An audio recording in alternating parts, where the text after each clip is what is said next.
So okay, so the next question that I get in this exact conversation is that even Hmm. that language, like he's going to come and kill all of us, they feel like it's just a standard Democratic fear mongering, and a lot of people are shocked to hear that fear mongering come from a person like you, who's clearly delineated in the past that this is all Right. smoke and mirrors. Right. Speak to that. Well, yeah, sure. In fact, I was just saying to my son a few days ago. I mean, I know young people don't read Aesop anymore. Mm, So the boy who cried wolf, it may not mean that much to him, but most people grew up on Sesame Street, so maybe the boy who cried Cookie Monster will be a little more resonant.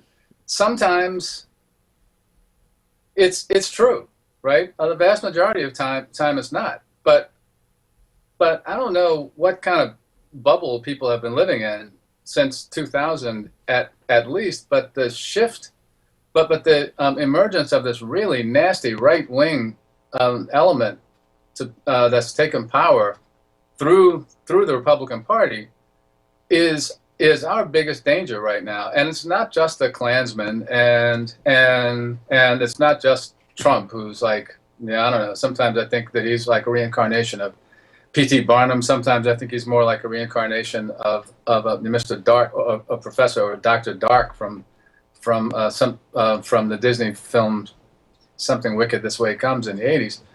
No, it's not just them, but it's people like Bruce Rauner, the governor of Illinois, the gazillionaire hedge fund manager who is trying to destroy the public sector in that state. hmm Scott Walker, Bobby Jindal in Louisiana, Mike Pence, who's Trump's running mate. I mean, and see, this is where I get really concerned about what feels like an anarchist or anarchoid or a libertarian anti-government tendency among some of those strains in the broader progressive community, because those people don't get exercised by the possibility that our national postal system could be destroyed, which is a serious danger that everybody ought to be concerned about, or that there won't be any public schools in America soon. Well, I mean, I'm from New Orleans. There's not a public school in New Orleans right now, Wow. and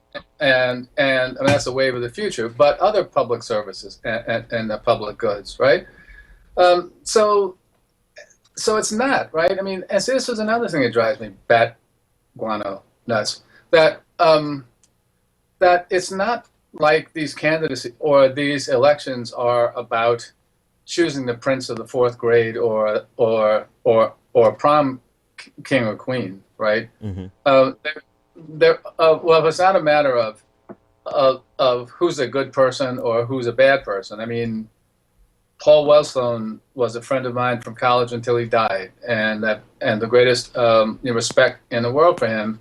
But I've always said that almost nobody who aspires to significant elective office in our political system is going to be somebody you want to have for your brother-in-law or your sister-in-law. It's not going to be the kind of personality that you want to have to sit across the Thanksgiving turkey from every year. hmm So that's not the point. I mean, that shouldn't even be the issue, right? I mean, the issue is, and as I've also often pointed out, as my comrades and colleagues in the Labor Party did as well, from the standpoint of progressive interests, we got more from Richard Nixon hmm than we've gotten from any Democratic president since then, right? That's Carter, Trump, Carter, Clinton, or Obama. hmm And it's not because Nixon liked us anymore. It's because we had the social movement power to force concessions Right. from them, right? And we can't. No, there's no way. There's no way that Jill Stein will get enough votes. And I can hear people saying now, well, she certainly won't do it if you keep saying it. To which I would, you'll get enough votes to amass that kind of power. And the only thing I can say to that criticism is that if your hopes for Jill Stein are contingent on my getting on board and supporting her, then you had less hope than I even thought you had, right? Uh, but Yeah. so that's not the way that you build the power. And what we've got to do, the key in this election, as far as I'm concerned, is to hold the wolf at bay for long enough that we can try to build something underneath, right?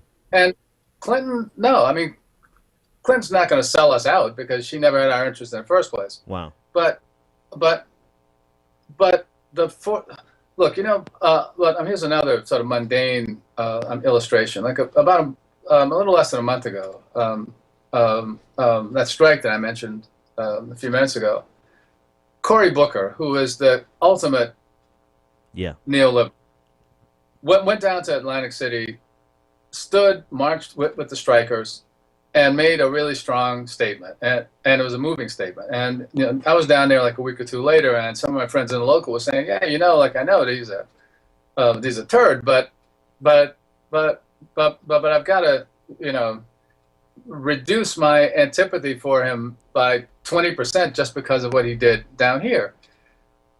It's not that Cory Booker is better than we imagined that he was. It's that Cory Booker came up through a Democratic Party political order in New Jersey, which is a heavily union state and a state in which the Democratic Party is heavily indebted to the labor movement. That people come up through the ranks in that way, even the relatively worthless neoliberal ones of them, or the hacks, who are actually, if anything, better often than the neoliberal ones. But they've got some beholdenness, right? They're still, and I'm not even talking about principle now. Like I'm just talking about, you know, the interest that they understand that they need to pay attention to, right?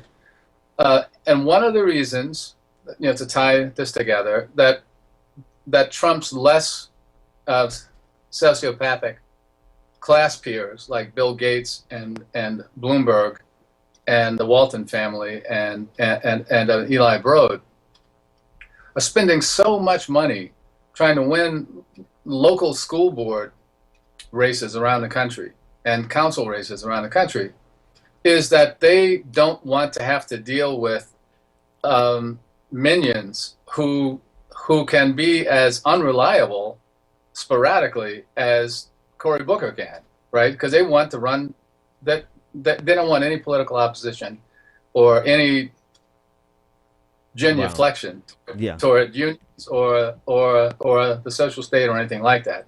That's the difference between Clinton and Trump. And if people don't think that difference amounts to anything, then their politics is not at all serious.